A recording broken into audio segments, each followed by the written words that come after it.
ನಮಸ್ತೆ ವೀಕ್ಷಕರೇ, ತಮಗೆಲ್ಲ ಮತ್ತೊಮ್ಮೆ ನಮ್ಮ ಯೂಟ್ಯೂಬ್ ಚಾನೆಲ್ ಕಾರ್ಯಕ್ರಮಕ್ಕೆ ತಮಗೆಲ್ಲ ಸ್ವಾಗತ ಸುಸ್ವಾಗತ. ವೀಕ್ಷಕರೇ, ಇನ್ನೇನು ಮಹಾಶಿವರಾತ್ರಿ ಬರ್ತಾ ಇದೆ. ಈ ಮಹಾಶಿವರಾತ್ರಿಯ ವಿಶೇಷತೆ,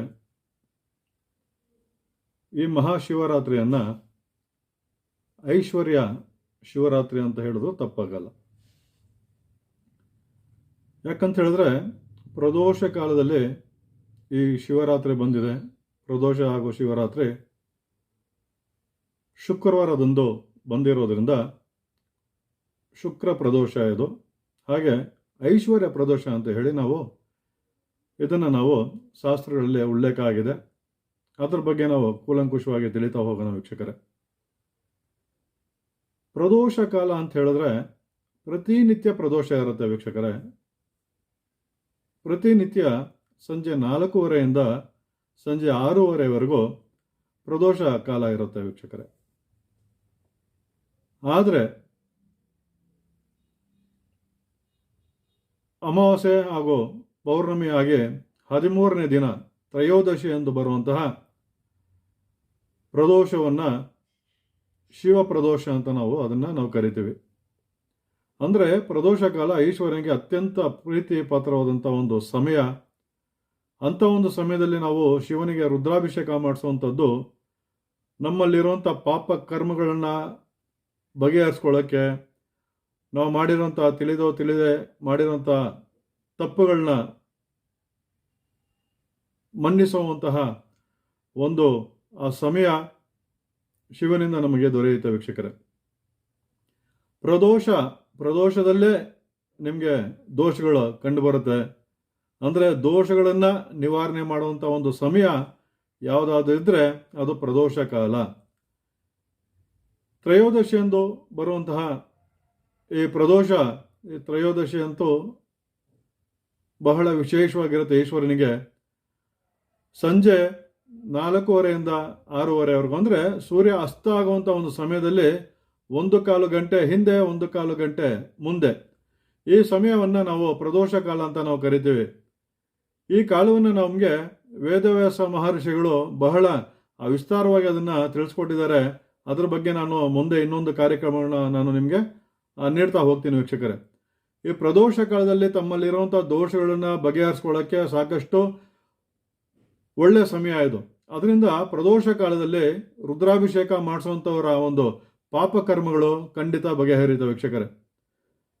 ಪಾಪಕರ್ಮಗಳು ಹೆಂಗೆ ಬರುತ್ತೆ ಅಂತ ಹೇಳಿದ್ರೆ, ನೋಡಿ, ನಾವು ಬೆಳಿಗ್ಗೆಯಿಂದ ಸಂಜೆವರೆಗೂ ಅನೇಕ ಪುಣ್ಯಗಳನ್ನ ನಾವು ಸಂಪಾದನೆ ಮಾಡಿರ್ತೀವಿ. ಆದರೆ ನಾವು ಇನ್ನೊಬ್ಬರ ಬಗ್ಗೆ ಕೆಟ್ಟದಾಗಿ ಮಾತಾಡಿ ಅಥವಾ ಇನ್ಯಾವುದೋ ವಿಚಾರದ ಬಗ್ಗೆ ಕೆಟ್ಟದಾಗಿ ಮಾತಾಡಿ ಅದ್ರ ಬಗ್ಗೆ ನಿಮ್ಗೆ ಅರಿವೇ ಇರೋದಿಲ್ಲ. ಆದರೂ ಅದ್ರ ಬಗ್ಗೆ ನೀವು ಮಾತಾಡಿ, ಯಾವುದೇ ಒಂದು ದೇವಸ್ಥಾನದ ಬಗ್ಗೆ ಇರ್ಬೋದು, ಅಥವಾ ಒಬ್ಬ ವ್ಯಕ್ತಿಯ ಬಗ್ಗೆ ಇರ್ಬೋದು, ಅಥವಾ ಯಾವುದೇ ಒಂದು ವಿಚಾರದ ಬಗ್ಗೆ ಇರ್ಬೋದು, ಅದ್ರ ಬಗ್ಗೆ ನಿಮಗೆ ಆಳವಾದ ಒಂದು ಅಧ್ಯಯನದ ಕೊರತೆ ಇರುತ್ತೆ. ಆದರೂ ಬಾಯಿಗೆ ಬಂದಂಗೆ ಮಾತಾಡಿ, ಇಲ್ಲ ಸಲ್ಲದ ಮಾತುಗಳನ್ನ ಆಡಿ ಪಾಪಗಳನ್ನು ಸಂಜೆ ಆದರೆ ನಾವು ಅದನ್ನು ತುಂಬಿಕೊಳ್ತಾ ಹೋಗ್ತೀವಿ. ಬೆಳಗ್ಗೆಯಿಂದ ಸಂಜೆವರೆಗೂ ನೀವು ಮಾಡಿರೋಂಥ ಪುಣ್ಯ ಫಲಗಳು ಸಂಜೆ ಅಷ್ಟರಲ್ಲಿ ಇನ್ನೊಬ್ಬರ ಬಗ್ಗೆ ಮಾತಾಡಿ ನೀವು ಮಾಡಿರೋಂಥ ಪುಣ್ಯ ಫಲಕ್ಕೆ 10ರಷ್ಟು 100ರಷ್ಟು ಆ ಒಂದು ಪಾಪ ಫಲವನ್ನು ನೀವು ಸುತ್ಕೊಂತೀರ ವೀಕ್ಷಕರೇ. ಅದರಿಂದ ಯಾವುದೇ ಒಂದು ವಿಚಾರವನ್ನು ಮಾತಾಡೋಕ್ಕೆ ಮುಂಚೆ ನೀವು ಬಹಳ ಕೂಲಂಕುಷವಾಗಿ ಅದ್ರ ಬಗ್ಗೆ ಅಧ್ಯಯನ ನಡೆಸಿದ್ರೆ ಮಾತ್ರ ಮಾತಾಡಿ, ಇಲ್ಲದೆ ಹೋದರೆ ಖಂಡಿತ ಮಾತಾಡೋಕ್ಕೆ ಹೋಗಬೇಡಿ ವೀಕ್ಷಕರೇ. ಹಾಗೆ ಈ ಪ್ರದೋಷ ಸಮಯದಲ್ಲಿ ನಾನು ಹೇಳಿರುವ ಹಾಗೆ ತಮ್ಮಲ್ಲಿರುವಂಥ ದೋಷಗಳನ್ನ ನಿವಾರಣೆ ಮಾಡಿಕೊಂಡು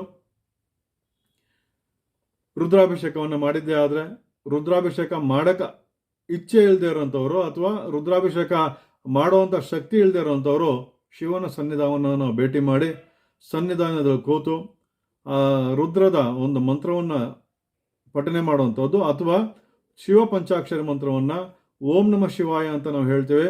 ಆ ಶಿವ ಪಂಚಾಕ್ಷರಿ ಮಂತ್ರವನ್ನು ನೀವು ಪಠನೆ ಮಾಡಿದ್ದೇ ಆದರೆ, ಅಥವಾ ಅದು ನಿಮ್ಗೆ ಸಾಧ್ಯ ಆಗೋದಿಲ್ಲ ಅಂತ ಹೇಳಿದ್ರೆ ನೀಲಕಂಠಾಯ ನಮಃ ಅಂತ ಹೇಳಿ ನಾವು ಅದು ಶಿವ ಸನ್ನಿಧಾನದಲ್ಲಿ ಕೂತು ಅದನ್ನು ನಾವು ಪಠನೆ ಮಾಡ್ತಾ ಇದ್ರೆ ಖಂಡಿತ ನಿಮ್ಮಲ್ಲಿರುವಂಥ ಪಾಪಗಳು ಖಂಡಿತವಾಗಿ ಬಗೆಹರಿಯುತ್ತೆ ವೀಕ್ಷಕರೇ. ಈ ವರ್ಷ ಬಂದಿರುವಂತಹ ಮಹಾಶಿವರಾತ್ರಿಯ ವಿಶೇಷತೆ, ಶುಕ್ರವಾರ ಬಂದಿದೆ. ಶುಕ್ರವಾರ ಪ್ರದೋಷ ಇರೋದ್ರಿಂದ ಅದನ್ನು ಐಶ್ವರ್ಯ ಪ್ರದೋಷ ಅಂತ ನಾವು ಹೇಳ್ತೀವಿ. ಐಶ್ವರ್ಯ ಪ್ರದೋಷ ಅಂತ ಹೇಳಿದ್ರೆ ಶುಕ್ರವಾರ ಲಕ್ಷ್ಮೀವಾರ ಆಗಿರೋದ್ರಿಂದ ಹಣಕಾಸಿನ ತೊಂದರೆ ಇರುವಂಥವರು, ವ್ಯಾಪಾರ ವ್ಯವಹಾರದಲ್ಲಿ ತೊಂದರೆಗಳಿರುವಂಥವರು, ಸಾಂಸಾರಿಕ ಜೀವನದಲ್ಲಿ ತೊಂದರೆ ಇರುವಂಥವರು, ಹಾಗೆ ದೋಷ ಇರೋರು, ಯಾವುದೇ ದೋಷ ಇರಲಿ ನಿಮ್ಮ ಜಾತಕದಲ್ಲಿ ಅಂಥವರು ಬಂದು ಶಿವನ ಸನ್ನಿಧಾನದಲ್ಲಿ ಕೂತು ಪ್ರದೋಷ ಪೂಜೆಯನ್ನು ನೀವು ವೀಕ್ಷಿಸಿದ್ದೆ ಆದರೆ, ನೀಲಕಂಠಾಯ ನಮಃ ಅಂತ ಮಂತ್ರವನ್ನು ಓದಿದ್ದೆ ಆದರೆ, ನೀಲಕಂಠ ಅಂತ ನಾವು ಏನಕ್ಕೆ ಹೇಳ್ತೀವಿ ಅಂತ ಹೇಳಿದ್ರೆ, ಸಮುದ್ರ ಮಂಥನವನ್ನು ಮಾಡುವಾಗ ಶಿವ ತನ್ನ ಸಮುದ್ರದಲ್ಲಿ ಬಂದಂತಹ ಆಲಾಹಲವನ್ನ ತಾನು ಸೇವಿಸ್ತಾನೆ. ಹಾಗೆ ನಿಮ್ಮಲ್ಲಿರುವಂಥ ಕಷ್ಟಗಳನ್ನ ಆ ಪ್ರದೋಷ ಕಾಲದಲ್ಲಿ ಶಿವ ನಿವಾರಣೆ ಮಾಡ್ತಾನೆ. ಅದರಿಂದ ಪ್ರದೋಷ ಕಾಲದಲ್ಲಿ ನೀಲಕಂಠಾಯ ನಮಃ ಅಂತ ಹೇಳಿ ನಾವು ಪಠನೆ ಮಾಡ್ತಾ ಇದ್ರೆ ಶಿವನ ಸನ್ನಿಧಾನದಲ್ಲಿ ಕೂತು ಖಂಡಿತವಾಗಿ ನಿಮಗೆ ವಿಶೇಷವಾದ ಒಂದು ಶಕ್ತಿನೂ ಬರುತ್ತೆ. ಹಾಗೆ ಅನೇಕ ಪಾಪ ಕರ್ಮಗಳು ಖಂಡಿತ ನಿವಾರಣೆ ಆಗುತ್ತೆ ವೀಕ್ಷಕರೇ. ಈ ರೀತಿಯಾಗಿ ನಮಗೆ ಶಾಸ್ತ್ರಗಳಲ್ಲಿ ನಮಗೆ ಕಂಡು ಬರುತ್ತೆ ವೀಕ್ಷಕರೇ. ಈ ಶಿವರಾತ್ರಿಯ ದಿನ ಬನ್ನಿ, ಶ್ರೀ ವರದರಾಜೇಶ್ವರ ಸ್ವಾಮಿಯ ಶಿವಾಲಯಕ್ಕೆ ಬನ್ನಿ. ಶ್ರೀ ವರದರಾಜೇಶ್ವರ ಸ್ವಾಮಿ ಶಿವಾಲಯ ಬಹಳ ಅಪರೂಪದ ಒಂದು ಲಿಂಗ ಇದು.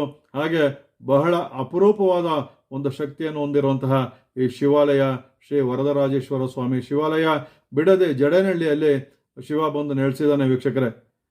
ಇಲ್ಲಿ ಈ ಶಿವನ ಕುರಿತು ಅನೇಕ ಜನರು ಈಗಾಗಲೇ ಅನೇಕ ಒಳಿತನ್ನು ಕಂಡಂತಹ ಉದಾಹರಣೆಗಳು ನಾನು ನಿಮಗೆ ವಿಡಿಯೋ ಮುಖಾಂತರ ತೋರಿಸ್ತಾ ಇದ್ದೀನಿ. ಅಲ್ಲಿ ಬರುವಂಥ ಭಕ್ತರ ಒಂದು ಅನುಭವನ ಕೇಳಿದ್ರೆ ನಿಜಕ್ಕೂ ಆಶ್ಚರ್ಯ ಆಗುತ್ತೆ ವೀಕ್ಷಕರೇ. ಹಾಗೆ ಈ ಒಂದು ಶಿವಾಲಯದ ಕುರಿತು ಕಳೆದ ಶಿವರಾತ್ರಿ ಅಮಾವಾಸ್ಯೆ ದಿನ ಉತ್ತರ ಭಾರತದಿಂದ ಒಬ್ಬರು ಅಘೋರಿಗಳು ಇದ್ದಕ್ಕಿದ್ದಂಗೆ ರಾತ್ರಿ 2:30 ಸಮಯದಲ್ಲಿ ಆಗಮಿಸ್ತಾರೆ. ಬಂದು ಈ ಶಿವಲಿಂಗಕ್ಕೆ ಅವರ ಒಂದು ಮಾತನ್ನು ಹೇಳ್ತಾರೆ. ಈ ಶಿವಲಿಂಗ ಮುಂದೊಂದು ದಿನ 13ನೇ ಜ್ಯೋತಿರ್ಲಿಂಗದಷ್ಟು ಪ್ರಸಿದ್ಧಿ ಆಗುತ್ತೆ, ಅಷ್ಟು ಶಕ್ತಿದಾಯಕವಾದ ಒಂದು ಸ್ಥಳ ಇದಾಗುತ್ತೆ ಅಂತ ಹೇಳಿ ಅಘೋರಿಗಳು ಕಳೆದ ಶಿವರಾತ್ರಿಯ ಅಮಾವಾಸ್ಯೆಯ ದಿನ ಬಂದು ಹೇಳ್ತಾರೆ ವೀಕ್ಷಕರೇ. ಆ ವಿಡಿಯೋನ ನೋಡ್ತಾ ಬನ್ನಿ. ಹಾಗೆ ಅವರು ಕೇರಳ ಪೌರ್ಣಮಿ ಕಾವುವಲ್ಲಿ ಹೋಗಿ ಈ ಶಿವನ ಬಗ್ಗೆ ಅಲ್ಲೂ ಸಹ ಅವರು ಪ್ರಚಾರವನ್ನು ಮಾಡ್ತಾರೆ. ಇದು ಮುಂದೊಂದು ದಿನ 13ನೇ ಜ್ಯೋತಿ ಆಗುತ್ತೆ ಈ ಒಂದು ಲಿಂಗ ಅಂತ ಹೇಳ್ತಾರೆ ವೀಕ್ಷಕರೇ. ಖಂಡಿತ ನೋಡಿ, ಶಿವನ ವಾಸಸ್ಥಾನ ನಿಮಗೆಲ್ಲ ಗೊತ್ತಿರೋ ಹಾಗೆ ಸ್ಮಶಾನ ಆಗಿರುತ್ತೆ. ಮತ್ತು ಅವನಿಗೆ ಯಾವ ಬೂದಿ ಇಷ್ಟ ಅಂತ ಹೇಳಿದ್ರೆ ನೀವು ಕೊಡುವಂಥ ಬೂದಿ ಅಲ್ಲ ವೀಕ್ಷಕರೇ. ಸ್ಮಶಾನದಲ್ಲಿ ಹೆಣವನ್ನು ಸುಟ್ಟಂತಹ ಬೂದಿಯನ್ನು ತನ್ನ ಮೈಗೆಲ್ಲ ತಾನು ಹಚ್ಕೊತಾನೆ. ಅಂತಹ ಒಂದು ಶಿವನನ್ನ ನಾವು ಪೂಜೆಯನ್ನು ಮಾಡ್ತಾ ಇದ್ದೇವೆ. ಅಂದರೆ ಶಿವನ ಪೂಜೆಯಲ್ಲಿ ಯಾವುದೇ ರೀತಿಯಾದ ಅಂಟು ಮುಂಟು ಆಗಲಿ ಅಥವಾ ದೋಷಗಳಾಗಲಿ, ಯಾವುದೇ ರೀತಿಯಾದ ದೋಷಗಳು ಖಂಡಿತವಾಗಿ ಶಿವನಲ್ಲಿ ಇರೋದಿಲ್ಲ. ಶಿವನಿಗೆ ಎಲ್ಲರೂ ಒಂದೇ ಆಗಿರ್ತಾರೆ. ಶಿವನ ಬಗ್ಗೆ ನಾವು ಹೇಳ್ತಾ ಹೋದರೆ ಈ ಜನ್ಮ ಸಾಲದು ವೀಕ್ಷಕರೇ. ಯಾಕಂತ ಹೇಳಿದ್ರೆ ಅಷ್ಟು ಶಿವನ ಬಗ್ಗೆ ನಾವು ಮಾತಾಡ್ಬೋದು. ಅದರ ಬಗ್ಗೆ ನಾನು ಮುಂದಿನ ಕಾರ್ಯಕ್ರಮದಲ್ಲಿ ನಿಮಗೆ ತಿಳಿಸ್ತಾ ಹೋಗ್ತೀನಿ. ಅನೇಕ ಜನರಿಗೆ ರುದ್ರಾಕ್ಷಿಯನ್ನು ಹಾಕೊಂಡು ಮಾಂಸಾಹಾರ ಮಾಡ್ಬೋದಾ ಅಥವಾ ಬೇರೆ ರೀತಿಯೆಲ್ಲ ನಾವು ಇರ್ಬೋದಾ ಅಂತ ಕೇಳುವಂಥ ಪ್ರಶ್ನೆಗಳಿದ್ದಾವೆ. ಅದರ ಬಗ್ಗೆ ನಾನು ನಿಮಗೆ ಮುಂದೆ ಖಂಡಿತ ತಿಳಿಸ್ಕೊಡ್ತಾ ಹೋಗ್ತೀನಿ ವೀಕ್ಷಕರೇ. ಬನ್ನಿ, ಈ ಶಿವರಾತ್ರಿಯ ವಿಶೇಷ ದಿನ ಶಿವಾಲಯದಲ್ಲಿ, ಶ್ರೀ ವರದರಾಜೇಶ್ವರ ಸ್ವಾಮಿಯ ಶಿವಾಲಯದಲ್ಲಿ ಅನೇಕ ಸಾಂಸ್ಕೃತಿಕ ಕಾರ್ಯಕ್ರಮಗಳನ್ನ ಹಮ್ಮಿಕೊಂಡಿರ್ತೀವಿ. ರಾತ್ರಿ ಪೂರ್ತಿ ಜಾಗರಣೆ ಇರುತ್ತೆ. ಪ್ರತಿಯೊಬ್ಬರು ಬನ್ನಿ, ಈ ಕೆಂಪು ಶಿವಲಿಂಗದಲ್ಲಿ ಅಡಗಿರುವಂಥ ಒಂದು ಶಕ್ತಿಯ ಒಂದು ಅನುಭವವನ್ನು ಪಡೆಯಿರಿ. ಪ್ರತಿ ಭಕ್ತಾದಿಗಳ ಬಾಯಲ್ಲೂ ಇಲ್ಲಿ ಯಾವುದೋ ಒಂದು ರೀತಿಯಾದ ಅಗೋಚರವಾದ ಒಂದು ಶಕ್ತಿ ಇದೆ ಗುರುಗಳೇ, ಅದು ಆಕರ್ಷಣೆ ಮಾಡ್ತಾ ಇರುತ್ತೆ ನಮ್ಮನ್ನು. ನಾವು ಮನೇಲಿ ಸುಮ್ಮನೆ ಕೂತಿದ್ರು ಈ ಶಿವಾಲಯ ನಮ್ಮನ್ನು ಆಕರ್ಷಣೆ ಮಾಡುತ್ತೆ ಅಂತ ಹೇಳಿ ಜನರು ಹುಡ್ಕೊಂಡ್ಬರ್ತಾರೆ. ಉತ್ತರ ಕರ್ನಾಟಕದಿಂದ ಅನೇಕ ಜನರು ಈ ಶಿವಾಲಯಕ್ಕೆ ಆಗಮಿಸ್ತಾರೆ ವೀಕ್ಷಕರೇ. ಈ ಶಿವಾಲಯದ ಬಗ್ಗೆ ನಾವು ಹೇಳ್ತಾ ಹೋದರೆ ಖಂಡಿತ ಆ ಜನರ ಅನುಭವ ನೋಡಿದಾಗ ಖಂಡಿತ ನಮಗೆ ನಾವೇ ಆಶ್ಚರ್ಯಚಕಿತರಾಗ್ತಾ ಇದ್ವಿ ವೀಕ್ಷಕರೇ. ಅದರಿಂದ ಪ್ರತಿಯೊಬ್ಬರು ಬನ್ನಿ, ಈ ಶಿವಾಲಯವನ್ನು ಈ ಶಿವರಾತ್ರಿಯ ದಿನ ಬಂದು ಭೇಟಿ ಮಾಡಿ ಶಿವಾಲಯದಲ್ಲಿ ನಡೆಯುವಂತಹ ಒಂದು ಸಾಂಸ್ಕೃತಿಕ ಕಾರ್ಯಕ್ರಮಗಳಲ್ಲಿ ನೀವು ಪಾಲ್ಗೊಳ್ಳಿ. ರಾತ್ರಿ ಪೂರ್ತಿ ಜಾಗರಣೆ ಇರುತ್ತೆ. ಪ್ರತಿಯೊಬ್ಬರು ಬನ್ನಿ, ಇಂತಹ ಒಂದು ವಿಶೇಷವಾದ ಒಂದು ಸ್ಥಳದ ನೀವು ದರ್ಶನ ಪಡೆಯಿರಿ, ಈ ಶಿವನ ಒಂದು ಆಶೀರ್ವಾದ ಪಡೆಯಿರಿ ಅಂತ ಹೇಳ್ತಾ ಈ ಕಾರ್ಯಕ್ರಮವನ್ನು ಮುಗಿಸ್ತಾ ಇದ್ದೀನಿ ವೀಕ್ಷಕರೇ. ಶಿವನ ಕುರಿತು ವೇದವ್ಯಾಸರು ಈ ಒಂದು ಪ್ರದೋಷ ಕಾಲದಲ್ಲಿ ಶಿವನ ಆನಂದ ನಾಟ್ಯ ಇರುತ್ತೆ. ಒಂದು ಅಂದರೆ ಅಷ್ಟು ಸಂತೋಷಭರಿತನಾಗಿ ಈ ಪ್ರದೋಷ ಕಾಲದಲ್ಲಿ ಶಿವ ನಾಟ್ಯವನ್ನು ಮಾಡ್ತಾನೆ. ಹಾಗೆ ಆ ಶಿವ ನಾಟ್ಯ ಮಾಡುವಾಗ ಯಾವ ಯಾವ ದೇವತೆಗಳು ಯಾವ ಯಾವ ವಾದ್ಯವನ್ನು ನುಡಿಸ್ತಾರೆ ಅನ್ನೋದನ್ನು ಸಹ ವೇದವ್ಯಾಸ ಮಹರ್ಷಿಗಳು ನಮಗೆ ತಿಳಿಸ್ಕೊಟ್ಟಿದ್ದಾರೆ. ಅದ್ರ ಬಗ್ಗೆನೂ ಸಹ ನಾನು ನಿಮಗೆ ಮುಂದಿನ ಕಾರ್ಯಕ್ರಮದಲ್ಲಿ ತಿಳಿಸ್ಕೊಡ್ತೀನಿ. ಪ್ರತಿಯೊಬ್ಬರು ಬನ್ನಿ, ಶಿವರಾತ್ರಿಯ ಜಾಗರಣೆಯನ್ನು ಶ್ರೀ ವರದರಾಜೇಶ್ವರ ಸ್ವಾಮಿಯ ಶಿವಾಲಯದಲ್ಲಿ ನೀವು ಪಾಲ್ಗೊಳ್ಳಿ. ಹಾಗೆ ಅಲ್ಲಿ ಅಘೋರಿಗಳು ಹೇಳಿದಂಥ ಮಾತುಗಳು ನಿಜಕ್ಕೂ ನಮಗೆ ಒಂದು ರೀತಿ ಅಗೋಚರ ಶಕ್ತಿ ಇಲ್ಲಿ ಅಡಗಿದೆಯಾ ಅಂತ ಅನ್ನಿಸ್ತಾ ಇದೆ. ಪ್ರತಿಯೊಬ್ಬರು ಬನ್ನಿ, ಶಿವನ ದರ್ಶನವನ್ನು ಪಡೆಯಿರಿ. ತಮ್ಮ ತಮ್ಮಲ್ಲಿರುವಂಥ ಪಾಪ ಕರ್ಮಗಳನ್ನು ನಿವಾರಣೆ ಮಾಡುವಂತಹ ಏಕೈಕ ದೈವ ಯಾರಾದಿದ್ದರೆ ಅವನು ಈಶ್ವರ ಮಾತ್ರ ವೀಕ್ಷಕರೇ. ಅದರಿಂದ ಮಹರ್ಷಿಗಳು ನೀವು ನೋಡಿರ್ಬೋದು, ಯಾವುದೇ ಮಹಾನ್ ಋಷಿಗಳು ಶಿವನನ್ನೇ ಕುರಿತು ಧ್ಯಾನವನ್ನು ಮಾಡಿರುವಂಥದ್ದು ವೀಕ್ಷಕರೇ. ನಮ್ಮ ಪುರಾಣದಲ್ಲೂ ಅದು ಕಂಡು ಬರುತ್ತೆ.